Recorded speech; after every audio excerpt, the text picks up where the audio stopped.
પૂજ્ય મધુબા મહારાજ વધારેલા હરિગુરુ સંત આજે પવિત્ર ભૂમિયા ઉડાસા મુકામે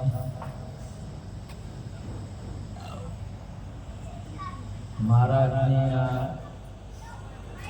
15 તારીખ આજે બહુ ભાવથી સંગીતાબેન અને રમેશ કુમાર મળીને આજે અમને ઉજવી હર 5 તારીખે ભજન આપણો સ્નેહ કયો, નેડલો કયો, પ્રેમ કયો આપણાથી ના લાગે. આપણામાં તો સહેજ નહીં તો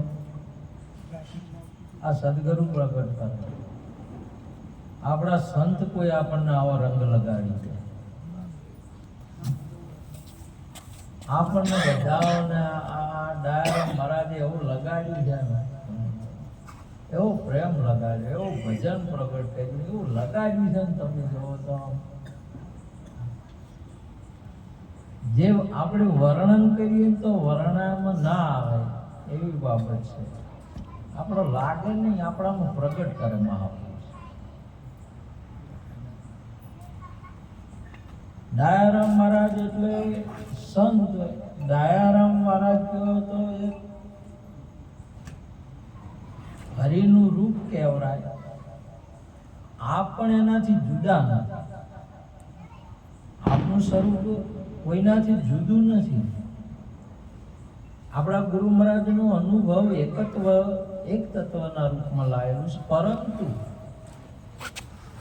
કોઈ સંતને કે આપણે માપ કાઢશું તો કાઢી ના શકીએ. એટલો બધી અપાર સંતની લીલાઓ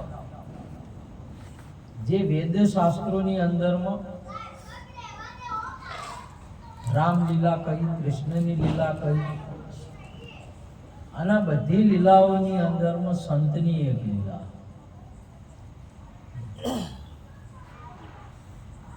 અને જે સમયે જે ભૂમિકાએ યદા યદા હિ ધર્મસ્ય ગ્લાનિ ભવતિ ભારત અભ્યુત્થાનમ અધર્મસ્ય તદાત્માનમ સૃજામ્ય. દયારામ મહારાજના રૂપમાં, મહેશ મહારાજના રૂપમાં, મધુબાના રૂપમાં, સંગીતાબેનના રૂપમાં, ગીતાબેનના રૂપમાં આ સમયે સમયે જેને પરિબ્રહ્મ પરમાત્મા કહો કે અથવા પરમ તત્વ કહેવાય છે, એ સગુણ સ્વરૂપ દાગીના રૂપે પ્રગટ થાય છે. જેની જે ટાઈમે જો જરૂર પડે તેવા ધર્મનું સ્થાપન કરવા માટે ને અધર્મનો નાશ કરવા.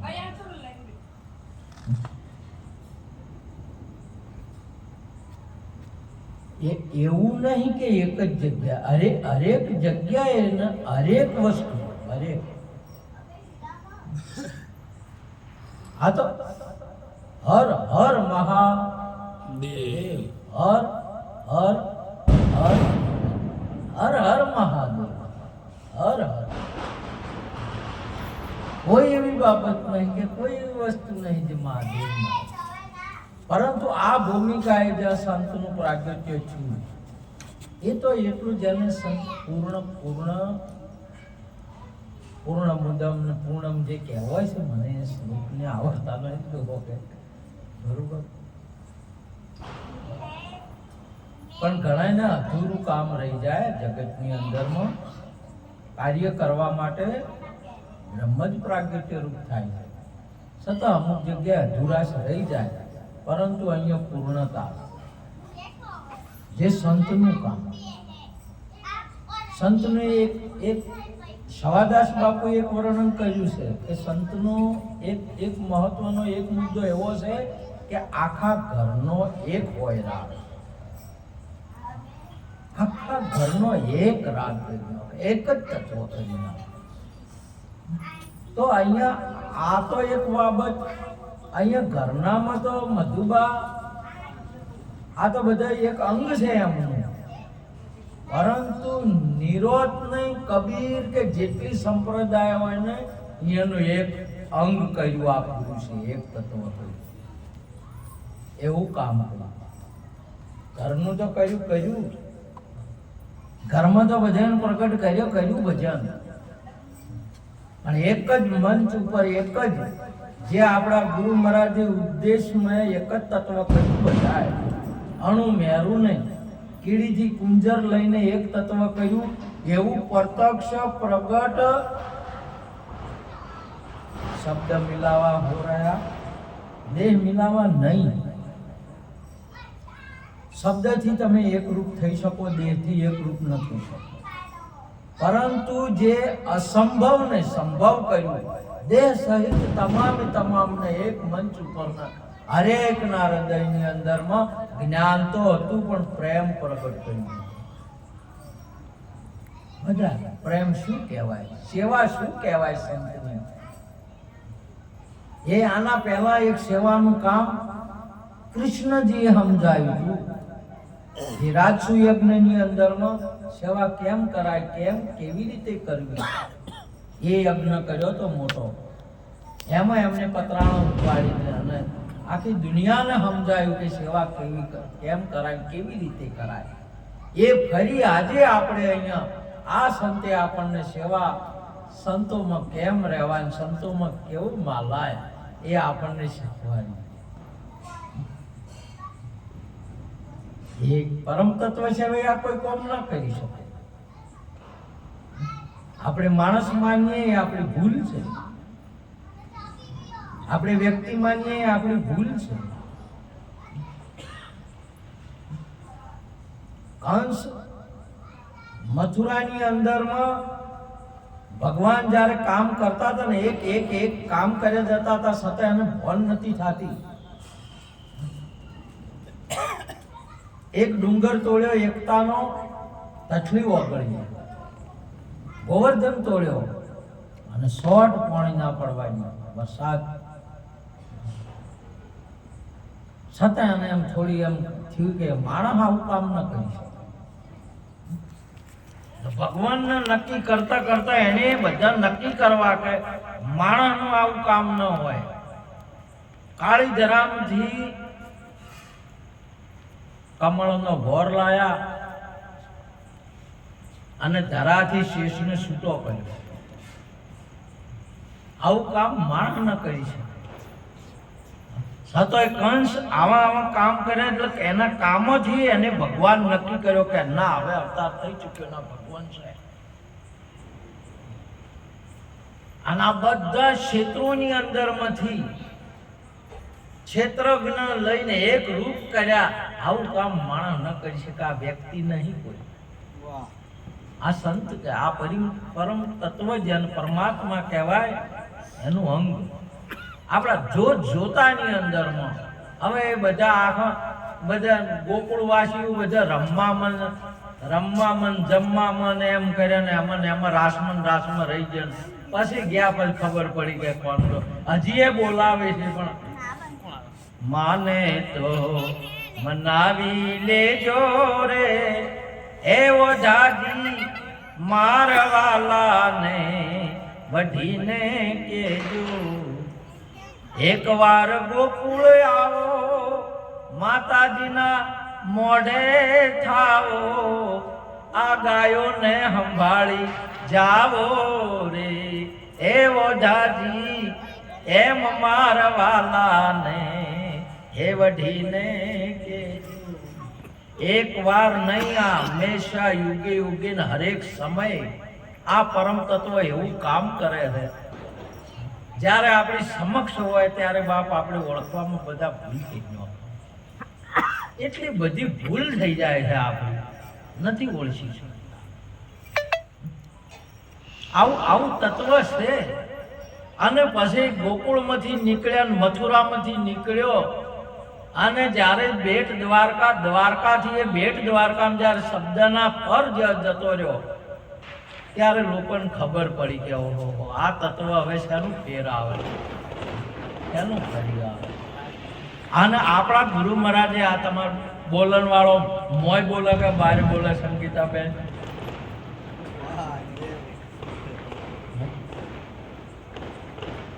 તમારે બોલવા વાળો જે હમણાં જે વાત કરી, બોલવા વાળો બારે બોલે છે કે મોય બોલે છે?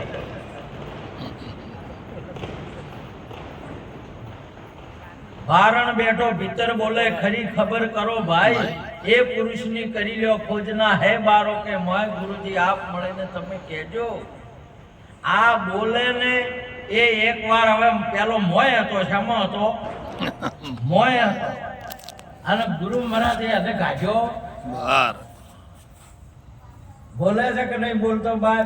હવે એને કઈ મોય જાજે ફેર તમારે આવશે કે જીએ ભાઈ આવશે? આ હવે તમે ગમે એમ ટૂંકા પાડો કે તમે ગમે એમ કરો, એ નીકળ્યો હવે ફેર વળી મોય ના આવે બાપ, કદીએ ના આવે. અમારે આખી ગોપીઓ આખી ઇન્દ્રિયો કે આ ગમે એટલી રાજો પાડો, રાધા રોવે, જશોદાજી રોવે, બધા તમામે તમામ આ બધા રોવે, પણ પેલો બોલવા વાળો નીકળ્યો ફેર વળીને પાછો આવે ના. અહીંયા બેઠો બેઠો તમારો ટહુકો ઓભળે ખરો, પણ આવે નહીં. આ તો એનો નિયમ છે. કોઈ દિવસ આ તત્વ જ્યારે એ તત્વની અંદર દૂધની અંદર માંથી ઘી બહાર કાઢ્યું ના કાઢ્યું? બા કાઢ્યું. ફેર દૂધમાં જાજે કે જાય? આ સંગીતાબેન આલે ને તોય મોય ફેર ઉપર તરે ખરી, પણ દૂધમાં ભેળું થાય ના? કોઈ દિવસ આવે એવું નહીં, કોઈ દિવસ થાય એવું નહીં.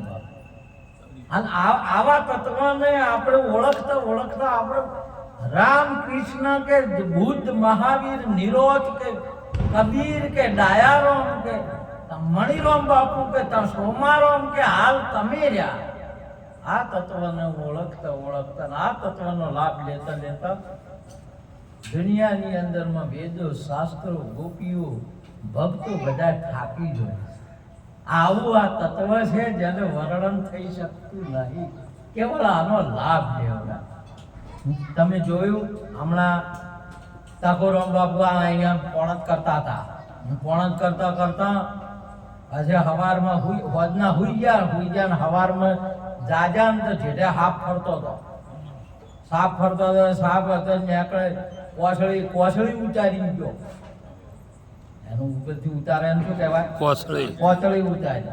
કોસળી ઉતારી હવે એ સાપ ફેર કોસળી પહેરે પાછો બધા ઉતારો કે બાપા ઉતાર્યું છે છોકરા ફેર પહેવાનો અને ગંદી પહેાય. તમારે પહેવું છે તો એક વાર બહાર નીકળ્યા અથવા તમારે કદી પહેાય એમ છે નહીં. અને એ તત્વની અંદરમાં તમારે બધા તત્વો એક જ તત્વ થઈ જાય. રામ તમારામાં, કૃષ્ણ તમારામાં, હે અર્જુન. આજે જે આ ગગનવત થયેલા હજારો સૂર્ય એકત્ર થાય ને અને એ તેજ પ્રગટ થાય તો તારા તેજને પ્રગટ ન કરી શકે એવો યોગ છે. તારું તેજ એવું છે, એક રૂપ થઈ જાય. આવા એક નહીં, ડાયારામ, સોમારામ, મણિરામ, મગનરામ, ભવનરામ વગેરે તમામે તમારા આગળના જેટલા હાલમાં એકમાં કરો, તમારમાં લાવો ને તો તમારે જ્યાં એવું લાગશે નહીં, એક રૂપ થઈ જાય. કેમ કે એ તત્વ તો એવું તત્વ છે આપણે ભાઈ. એને આ તત્વને આપણે આપણા સમક્ષમાં હોય, આપણી પાસે હાલ છે, હાલ તમારા પાસે છે, તમે તમારા તત્વને અનુભવ કરો. અને એને જયશોદાને ભગવાને તો બધાને ઈચ્છા કરે દર્શન આપવાની. માતાજીને કેમ ના હાલે? આટલો બધું આટલું વાતું કે કેમ દર્શનનું ભજન ના હાલે? ડાયારો આખા મલકને આલ્યું આપણા ઘરમાં કેમ ના હાલે? અને આલી ભગવાનને એવી ઈચ્છા છે કે તાર માતાજીને આલો આટલા લાભ લડાવી મને મોટો કર્યો, લાય આલો. એમને કોઈને આપણા આ ગુરુ મહારાજ ને સંતો જુક્તિ વાળા એટલે એની માટી ગાધી એટલે માટી ખાવા દે ખરી કદી ખાવા ના દે એટલે કોટી લઈને ગયા અને કે લાલા તમે માટી ગાધી તો કે ના મેં માટી નહીં ગાધી તો કે મુખ ખોલો અને મુખ ખોલ્યું તો વિરાટ સ્વરૂપ બતાવ્યું એટલે આમ તમારું મુખ ગુરુમુખ ખુલ્યું છે કે નહીં ખુલ્યું અને એમાં હવે કોઈ ગુણ નથી કો ગુણ નહીં તમારા એક ડાયરામ નહીં એમના બાપાના બાપા ને બધા તમામે એમાં છે કે નહીં ખોલો તમારું મુખ ગુરુમુખ ખોલો તો અને માયા મુખ ખોલશો ને તો આળો હશે મોય તત્વ નહીં હોય તે માતાજીને તો એમ શું કે એ બેભોન થઈ ગયો મોય એમાં એ હવે કે મને શું કહેવું આજે છોકરો કહેવો કે શું છે કે હાય એ તો કોઈ નક્કી જ ના કરી ગયા હવે ભગવાન શું કરે બોલો માં જેના કુખે પ્રગટ થાય જેને રમાડે છે પણ આ તત્વનો લાભ ના લઈ જાય બોલો આ જગતની અંદરમાં તમે જુઓ જશોદાજી જેવા રામચંદ્ર ભગવાનને એમને પણ એમના માતાજી એકવાર પૂરી આલી કૌશલ્યાજી પૂરી આલી આપણા ગુરુ મહારાજે અધૂરી આલી કે પૂરી આલી અને એ પૂરી કાગડાને લેવાની ઈચ્છા છે એમના હાથમાંથી લેવાની ઈચ્છા છે એનો પછી જો ભગવાન જોઈને આલે કાગડાની આલે કે લે તું લઈ જા તો બધાના કોમ નહીં એની નહીં એક ડાયારામ ને આલી મધુબાને આલી સંગીતાબેન ને ગીતાબેન ને રમેશ કુમાર ને બધાને આલી ચેતનરામ ને બધાને ડાયારામ ટકુરમ બધા અને આપણ કેને નહીં હાલતો આ બધાને પૂરી આવે એવો મહિમા આપણે આનો અનુભવ કરીએ છીએ અને આવો મહિમાનો એ મહિમાની અંદરમાં આપણને દર્શન ધ્યાન બેહવા મળ્યું કે મળવા મળ્યું ને બસ એ રાધાજી જોયા ને સમજણ પડીને કે હો આ તત્વને અમે ભેળા રહ્યા આ તત્વમાં બસ એ તત્વ રૂપ થઈ ગયા નિયમ ઉપર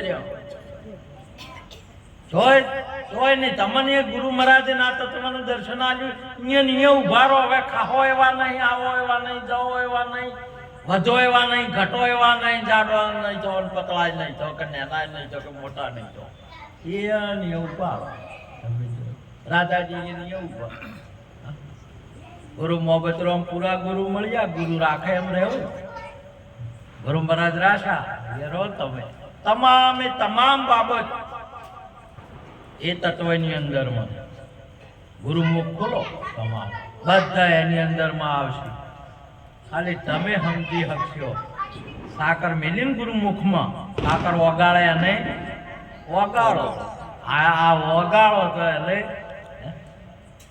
અમારે ગાળવું પડે આ હાડકા બધા ગાળવા પડે હાડકાને મેળ પડે છે હાડકાને એને મેળ પડે ને હાડકા તમારે ગાળવા પડે માટે આવા યોગ અને આ વસ્તુ આજની નહીં એ પરમ તત્વની અંદરમાં હરિમાં હાલવું હરિમાં માલવું હરિમાં અડીર્યા હાથ આખો કે અમારે હવે ચોક ખોળવાથી ના અમારું ચોય કોઈ ધન કે કોઈ વસ્તુ આજે પણ આ ભારતની ભૂમિની અંદરમાં આપણા ગુરુ મહારાજે એવું જ્ઞાન આપ્યું છે હમ અનાદિ ઓર ન દુજા પાર ભયે પહેચાના અલખ ખલક પૂરણ પ્રકાશા અખંડ બ્રહ્મ હમ જાના એક દરિયામાંથી ખૂબો ભરીને પાણી લ્યો તો કેટલું ઓછું થાય માહિતી અને બીજા નોખો તો વધે બસ આ આપણી ખાલી મહેનત છે આ પૃથ્વીમાંથી તમે આટલો ખૂબો ભરીને માટી લ્યો અને પરે જઈને સંગીતાબેનના ઘરના ઓગણે જઈને નોખો તો પૃથ્વીનો કોઈ વજન ઓછો થયો ને પરે વધ્યો પરે ટેકરો છો ને હોય ખાડો છો એ તમારી નજરમાં દેખાય પણ પૃથ્વીમાં વજન ઓછો થયો વધ્યો કોઈ ફરક ના મળે કશું. બસ આ જગતની અંદરમાં આ તત્વનો આપણે લાભ લીધો છે, આપણે લાભ લઈ રહ્યા છે, એ આપણા ગુરુ મહારાજની કૃપા કહેવાય. નહીં તો આવી સમજણ આપણને પડે નહીં. માટે આજનો યોગ અમારા સંગીતાબેન, રમેશકુમાર બહુ ભાવથી સંતનું એક મુખ્ય પ્રમાણ છે. ઘણા બધા લક્ષણો છે, પણ આ સંતો એક ઘરવાળામાં બધામાં ભજન નહીં, આખા જગતની અંદરમાં ભજન બધામાં ભરપૂર કરીને છે. બધાને પ્રેમરૂપ કરીને છે. જેમ ગોકુળમાં આખી ગોપીઓને ગોકુળ વાસીઓનું પ્રેમરૂપ કરીને છે, એવો આજનો અમારો સંત એક સમ્રાટ દયારામ મહારાજ આપણા આખી એક સંસ્થાને, આખી સંપ્રદાયને એક તત્વનું પ્રેમમય કરીને છે. માટે એમને નત પ્રણામ કરી આપ સર્વને નમન કરી વાતને પૂરી કરું છું. બોલો સદગુરુ મહારાજ.